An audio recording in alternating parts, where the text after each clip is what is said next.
The following video talks about sexual abuse, including child abuse. If you find this disturbing or triggering, you might not want to watch it.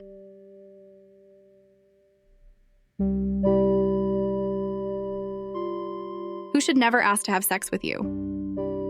People who are not allowed to be asking me to have sex are people who are paid to be around me.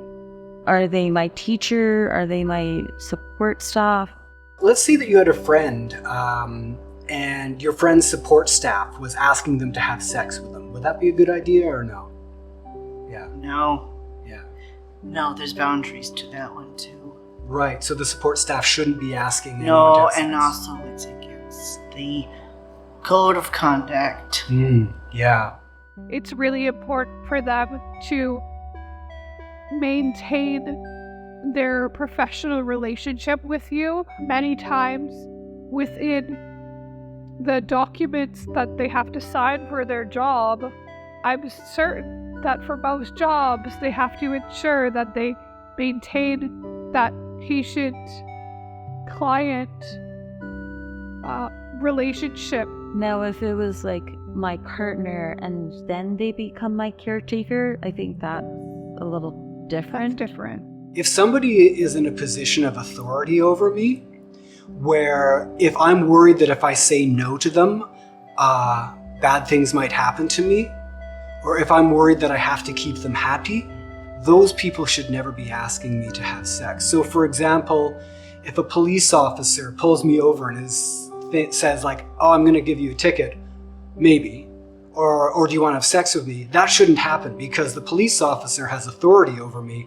They have more power than I do. If you're ever in a situation where you're feeling like you're wondering whether you can say no, or you're wondering what's going to happen if you say no, that's probably a pretty good indication that the person shouldn't be asking you. That could be someone for example, a teacher. That could be someone like a boss at work. That could be, someone the supervisor of your volunteer role. That's a good one to answer because it's true. I thought of another one too. If somebody's your therapist, if you're going for therapy and somebody is your therapist shouldn't be asking you to have sex either.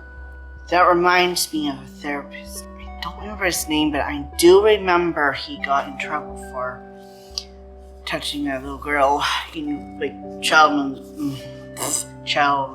molesting. Yeah. And he got his psychiatrist license revoked and he went to the States. Yeah, that's right. So a psychologist or a psychiatrist as well. It sounds like there were two things wrong there. So it sounds like the two things that were wrong there was, first of all, it was with a child, and that's wrong always, no matter who the other person is. And then the other thing is that this was a psychologist who was in a position of authority, who should never be asking to have sex with somebody who's their patient. And I guess that goes for all doctors, not just psychologists or therapists. Anyone who's a medical doctor shouldn't be asking to have sex with their patients. And then, also people in your family, sisters, brothers, fathers, mothers, uncles, cousins, should not be asking to have sex with you because there's laws against that and they just shouldn't be doing it.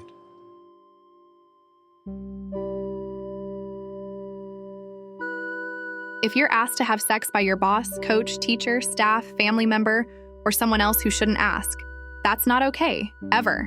And it's never your fault. Tell someone you trust so they can support you. Or if you live in British Columbia, you can talk to one of these organizations. SALAL provides support for women, trans, two-spirit, and non-binary people. They operate a free 24-hour crisis and information phone line. Call 604-255-6344 or 1-877-392-7583. Victim Link BC provides a free 24-hour confidential support hotline for victims of crimes across BC and the Yukon. You can call or text them at 1-800-563-0808.